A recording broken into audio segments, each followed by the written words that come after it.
আসসালামু আলাইকুম। প্রিয় দর্শক, অন্য মঞ্চের আলাপচারিতায় আপনাদেরকে আমন্ত্রণ জানাচ্ছি। সোহেল তাজকে বিমানবন্দর থেকে ফেরত পাঠানো হয়েছে। তার ইচ্ছা ছিল তিনি আমেরিকাতে যাবেন। আমেরিকাতে তার ঘর আছে, সংসার আছে, হয়তো আরও অনেক কিছু আছে। তো তাকে আমেরিকাতে যেতে দেয়া হয়নি। তিনি বিমানবন্দর থেকে ফেরত এসেছেন বলে সামাজিক মাধ্যমে তোলপাড়। মূল ধারার কোনো গণমাধ্যমে এই ধরনের খবর কিভাবে আসছে আমি দেখিনি। এই কারণ হলো আমি গত কয়েকদিন ঢাকার বাইরে ছিলাম বেড়ানোর জন্য। তো ওখানে মূল পত্রিকাগুলো দেখার সুযোগ হয়নি, কিন্তু সোশ্যাল মাধ্যমে এই খবরটি চলে আসছে এবং খবর যেভাবে আসছে তাতে মনে হচ্ছে যে ঘটনা সত্য, এবং এটা নিয়ে ভীষণ রকম তোলপাড় চলছে। বিশেষ করে আওয়ামী লীগের যারা লোকজন তারা খুশিতে অস্থির যে এরকম হওয়া উচিত ছিল। প্রকৃতির একটা বিচার আছে, আল্লাহ আছেন না। আওয়ামী লীগেরটা খেয়ে, আওয়ামী লীগেরটা পরে, আওয়ামী লীগের পরিচয় ধারণ করে, রক্তের মধ্যে আওয়ামী লীগ, সব কিছু করছো। আওয়ামী লীগের বাইরে যেখানে তোমার কোনো পরিচয় নেই, সেখানে তুমি আওয়ামী লীগকে ডুবানোর জন্য, শেখ হাসিনা, বঙ্গবন্ধু, তাদের পরিবারকে তছনছ করে দেওয়ার জন্য গত কয়েক মাস ধরে, অর্থাৎ 1 বছর ধরে এই সরকার আসার পর তুমি যা করছো, আল্লাহ তোমাকে উচিত বিচার দিয়েছে, আরও দিবে। আওয়ামী লীগের লোকজন, কিন্তু আমার কথা না, আওয়ামী লীগের লোকজন আরও বিচার করবে। তোমার কুড়ো হবে, কুষ্ঠি হবে, তোমার পিলে হবে, আরও অনেক কিছু হবে। এরকম কথাবার্তা কিন্তু আওয়ামী লীগের মধ্যে আলোচনা হচ্ছে। কিন্তু ঘটনা কি? এখানে সোহেল তাজিবা হঠাৎ করে আওয়ামী লীগের বিরুদ্ধে কথাবার্তা বলছেন কেন, বা তাকে হঠাৎ করে এভাবে আটকে দেওয়া হলো কেন? অতি সম্প্রতি তিনি তার বোনকে নিয়ে ডক্টর মোহাম্মদ ইউনূস সাহেবের সঙ্গে দেখা করেছেন, অত্যন্ত প্রাণবন্ত তাদের বৈঠক হয়েছে। তো এর আগে তিনি বেশ কয়েকবার ডক্টর মোহাম্মদ ইউনূসের সঙ্গে দেখা করার জন্য যমুনাতে যেতে চেয়েছেন। তাকে যমুনাতে যেতে না দেওয়া হলেও ডক্টর মোহাম্মদ ইউনূস তার সঙ্গে কথাবার্তা বলেছেন এবং সর্বশেষ তার সঙ্গে দেখা করেছেন, এবং ডক্টর মোহাম্মদ ইউনূসকে তিনি চমৎকার কতগুলো ব্যায়াম শিখিয়ে দিয়েছেন। আপনারা জানেন যে তাকে সবাই বডি সোহেল হিসেবে ডাকে। মূলত তিনি একজন বডি বিল্ডার, তার একটা ভালো জিম রয়েছে। তো তিনি সেখানে খুব যত্ন সহকারে নিজের স্বাস্থ্য তিনি মেনটেন করেন, আর সবাইকে স্বাস্থ্য সচেতন করার জন্য তিনি মোটামুটি একটা আন্দোলন গড়ে তুলেছেন। এবং এই লাইনে, অর্থাৎ জিমের মালিক তিনি নিজে বডি বিল্ডার, এবং সোহেল তাজের মতো এরকম একজন বর্ণাঢ্য রাজনৈতিক পরিবারের সন্তান এটা বাংলাদেশে নেই। ফলে তার যে জিম, এটা নিয়ে অনেক সুন্দর কথাবার্তা হয়। তো সেই কারণে তিনি যেখানে যান তাকে ওই বডি সয়েল হিসেবে বলে, এবং সবাই বলে যে আপনি এরকমভাবে বডি নিয়ে থাকলে ভালো, মানুষের স্বাস্থ্য সচেতনতা তৈরি করেন, রাজনীতি আপনার সাজে না, আপনি পলিটিক্যাল লোক নন। অনেকে নিরপেক্ষ লোক এইভাবে কথা বলার চেষ্টা করেন। তো সেই মানুষ ডক্টর মোহাম্মদ ইউনূসের সঙ্গে দেখা করলেন। দেখা করার পরে আন্তরিকতাটা এমন পর্যায়ে গেল যে তিনি তাকে কতগুলো ব্যায়াম শিখিয়ে দিলেন যে আপনি আর এই বয়সে এই ব্যায়ামগুলো যদি আপনি করেন তাহলে আপনার পায়ের মাসেলগুলো ভালো থাকবে, এবং আপনার এই মাসেলগুলো ভালো থাকবে। স্পষ্ট যেটা বোঝা যাচ্ছিল তিনি যেভাবে কথাবার্তা বলেন। তো এত সুসম্পর্কের পরও কেন তাকে যেতে দেওয়া হলো না, এটি হলো প্রশ্ন। এবং এটা কিন্তু বাংলাদেশের রাজনীতিতে একটা ভীষণ রকম অশনির সংকেত। বাংলাদেশে কয়টা ঘটনা ঘটে গেছে। হাসনাত আবদুল্লাহকে ক্যান্টনমেন্টে ঢুকতে দেওয়া হয়নি, এই একটা ঘটনা। আর সোহেল তাজ সাহেবকে দেশের বাড়ি যেতে দেওয়া হয়নি।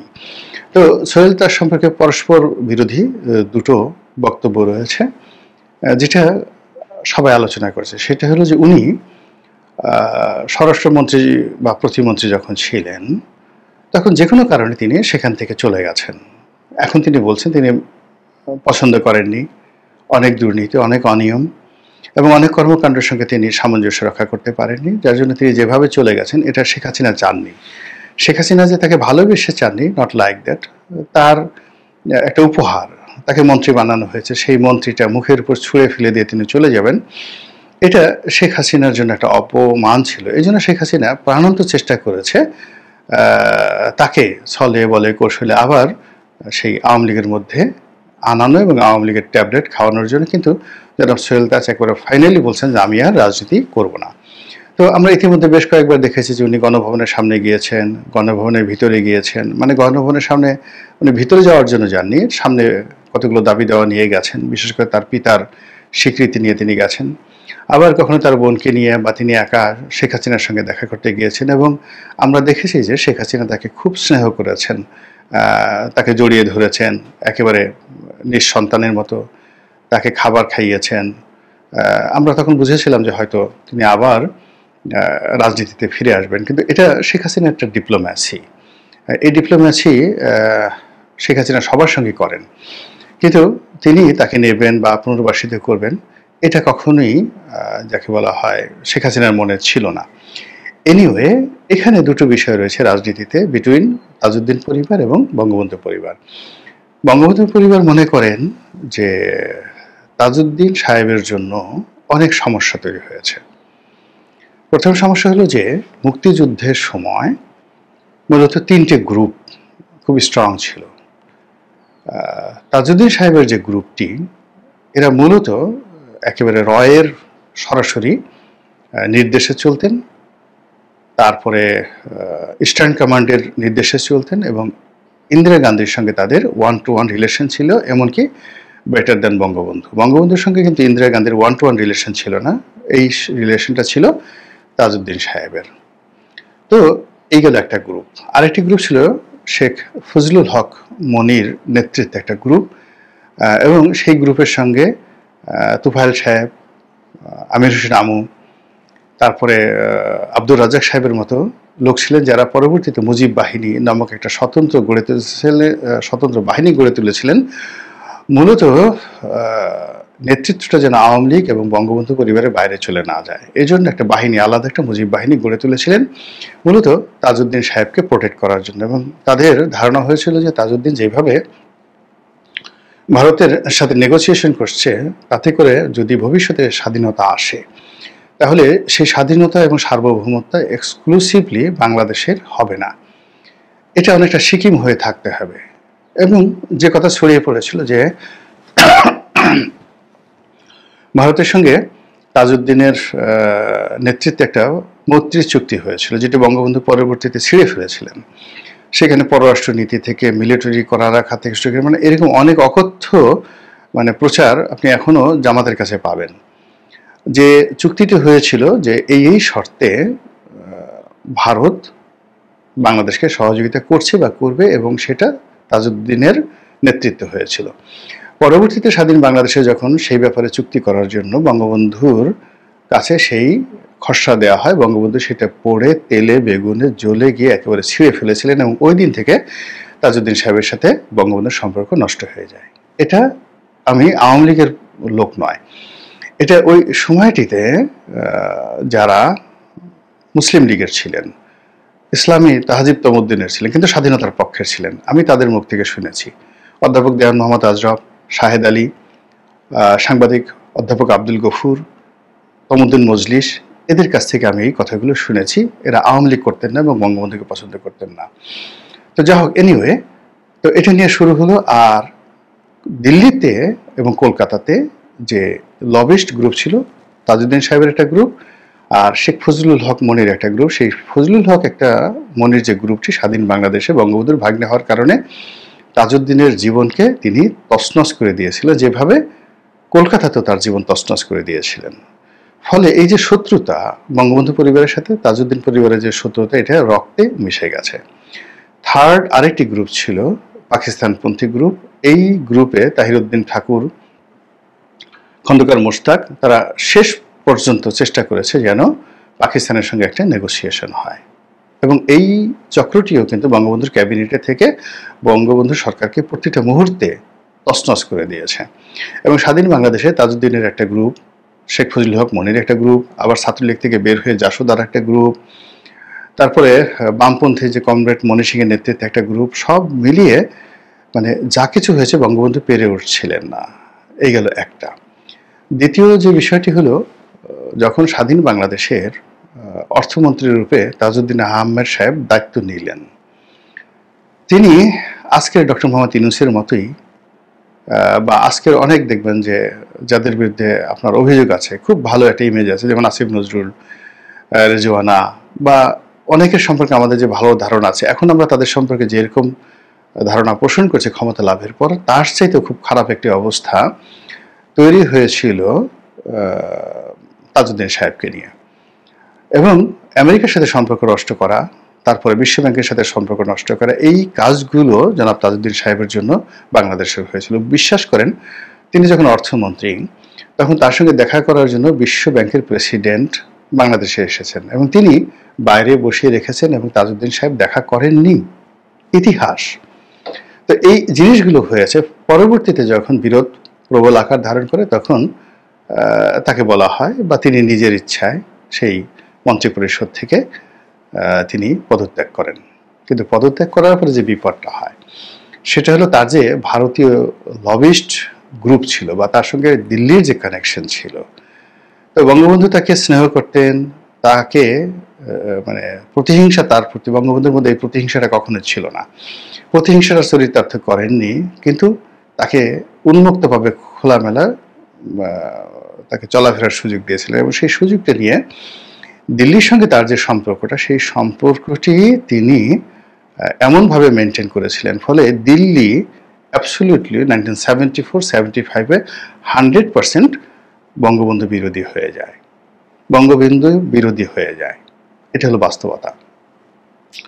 এবং বঙ্গবন্ধুর যে নির্মম মৃত্যু, তারপরে শেষে 15ই আগস্ট, এই ঘটনার পরে জেল হত্যার কারণে আমরা তাজউদ্দিন সাহেবের প্রতি খুব রেসপেক্টেড। কিন্তু আপনি যদি আওয়ামী লীগ যারা করে, সিনিয়র যারা নেতৃবৃন্দ বা ইতিহাস লিখে গেছেন, ওনার এই যে কলকাতা কেন্দ্রিক যে সরকার, তারপরে বাংলাদেশ অর্থমন্ত্রীকালীন যে তার জীবনযাত্রা এবং পরবর্তীতে বঙ্গবন্ধু হত্যাকাণ্ডের আগ পর্যন্ত তার যে কর্মকাণ্ড, এটা যদি আপনি একটা গ্রাফে মেলাতে চেষ্টা করেন, আপনার অনেক চিন্তা চেতনা, দৃষ্টিভঙ্গি পাল্টে যাবে এই পরিবার সম্পর্কে।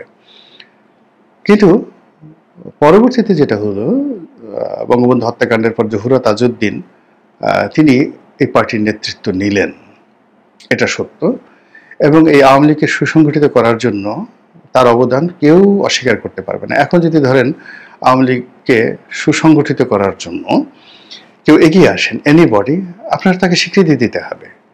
কিন্তু দেখা গেল যে এরকম একজন বঙ্গবন্ধু বিদ্বেষী, শেখ পরিবার বিদ্বেষী, শেখ হাসিনা বিদ্বেষী, এরকম একজন লোক এই মুহূর্তে আওয়ামী লীগ অর্গানাইজ করলো, কিন্তু যখনই শেখ পরিবার ক্ষমতা পাবে তখন কিন্তু এটার আবার প্রতিশোধ ধীরে ধীরে নেবে। তো জহুরা তাজউদ্দিন এই আওয়ামী লীগকে সুসংগঠিত করেছে, এটা একটা পার্ট।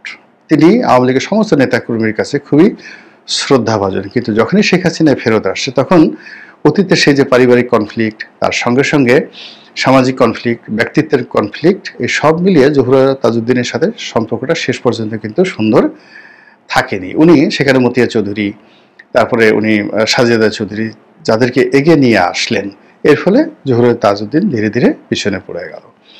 দ্বিতীয়ত, সেই জহুরা তাজউদ্দিনের সাথে যার সম্পর্ক খারাপ, শেখ হাসিনা ওই দেখা গেল যে সে আফসার উদ্দিন বা সামহাও এই সোহেল তাজের চাচা, তাকে এনে জ্বালানি প্রতিমন্ত্রী বানালেন। মূলত মানে তাজউদ্দিন সাহেবকে বাইরে দেখলো, সোসাইটি দেখলো তাজউদ্দিন সাহেবের ভাইকে মন্ত্রী বানানো হয়েছে, কিন্তু ওই পরিবার একটা গৃহ বিবাদ তৈরি করার জন্য। তো এইভাবে তিনি করেছেন। যেমন শেখ হাসিনার সাথে অনেকের সাথে, রাজ্জাক সাহেব বা তুফাইল সাহেব, অনেকের সাথে সম্পর্ক খারাপ, কিন্তু তিনি তাদেরকে দলের মধ্যে রেখেছেন, দলের মধ্যে রেখে আচ্ছা মতো চাপ মেরেছেন। তো সোহেল তাজের ক্ষেত্র, তার মন্ত্রিত্ব দেওয়া, তাকে করা, এর মধ্যে ওরকম কোনো যাকে বলা হয় একেবারে তাজউদ্দিন সাহেবের প্রতি খুব কৃতজ্ঞতা নয়। এটা হলো একটা সামাজিক যে তার একটা সুপরিচিতি রয়েছে, তাজউদ্দিন পরিবার সম্পর্কে মানুষের যে মিথ রয়েছে, এবং তিনি জেল হত্যার শিকার হয়েছেন, এই বিভিন্ন কারণে শেখ হাসিনা রেসপেক্ট করেছেন তাকে, তাকে দেখিয়েছেন সামাজিকভাবে। বা সোহেল তাজ চলে যাওয়ার পরে তার বোনকে মন্ত্রী বানিয়েছেন, এমপি বানিয়েছেন, এটা ভিন্ন কথা। কিন্তু অন্তর থেকে মানে ওই যে অতীতের যে সকল বিষাদ রয়েছে, সেই বিষাদের কারণে এই দুটো পরিবারের মধ্যে একটা মনস্তাত্ত্বিক দিক রয়েছে। এটা হলো আওয়ামী লীগের দিক থেকে। সোহেল তাজদের দিক থেকে হলো তারা মনে করেন যে তাজউদ্দিন না হলে মুক্তিযুদ্ধ হতো না, তাজউদ্দিনই এটাকে সংগঠিত করেছেন। কিন্তু আওয়ামী লীগ ক্ষমতা এসে তাজউদ্দিনকে যথাযথ স্বীকৃতি দেয়নি, সম্মান প্রদর্শন করেননি, বরং ক্ষেত্র বিশেষে অপমান করেছে এবং মুক্তিযুদ্ধের দলিল দস্তাবেজ যা সরকারিভাবে হয়েছে সেখানে তাজউদ্দিনকে যথাযথভাবে মূল্যায়ন করেনি। ফলে তাদের সেই অভিমান রয়ে গেছে। এই অভিমানটা সন্তানদের মধ্যে, তাজউদ্দিনের মধ্যে যা ছিল তার চেয়ে অনেক বেশি তার সন্তানদের মধ্যে রয়ে গেছে। এটি হলো প্র্যাকটিক্যাল। এবং সেই কারণে এই একটা সুযোগে তিনি বা তার বোনেরা প্রাণান্ত চেষ্টা করছেন আওয়ামী লীগের বিরুদ্ধে, বঙ্গবন্ধুর বিরুদ্ধে যা ইচ্ছে তাই বলার জন্য। এগুলো একটা কারণ। দ্বিতীয় কারণ হলো যে সোহেল তাজ ব্যক্তিগতভাবে ভীত সন্ত্রস্ত ছিলেন এবং এখনও আছেন, সেটা বিডিআরের পিলখানা হত্যাকাণ্ড নিয়ে। তিনি যাই বলেন না কেন, যেহেতু স্বরাষ্ট্র প্রতিমন্ত্রী ছিলেন, তো ওই সময়টিতে তাকে জড়ানোর জন্য নানা মহল থেকে নানা রকম কথাবার্তা হচ্ছে এবং সোহেল তাজ বিরোধী একটা পক্ষও আছে। এটা দুনিয়ার নিয়ম, আপনার যত পক্ষের লোক থাকবে বিপক্ষের লোকও থাকবে। তো সেই দিক থেকে বিপক্ষের যারা লোকজন আছে তারা সোহেল তাজকে এই পিলখানা হত্যাকাণ্ডে জড়ানোর জন্য চেষ্টা করছে এবং আর্মির সঙ্গে তাদের পরিবারের একটা খারাপ সম্পর্ক তৈরি করার জন্য নানা রকম ন্যারেটিভ তারা তৈরি করে ফেলেছে। এই কারণেও তিনি এই জুলাই আগস্ট বিপ্লবীদের পক্ষে, তারপর শেষে ডক্টর মোহাম্মদ ইউনূসের পক্ষে যথেষ্ট, যাকে বলা হয় আন্তরিকতা নিয়ে, যথেষ্ট ঝুঁকি নিয়ে তিনি এই কাজগুলো করেছেন। কিন্তু তার শেষ রক্ষা হলো না, তাকে বিদেশে যেতে দেওয়া হলো না। এর কারণটা হলো ওই যে ওয়ান টাইম আওয়ামী লীগ, জলবায়ু আওয়ামী লীগ স্মরণ করা হচ্ছে যে একটা রিফাইন্ড আওয়ামী লীগ তৈরি করা হবে, তার মধ্যে সোহেল তাজ অন্যতম আছেন।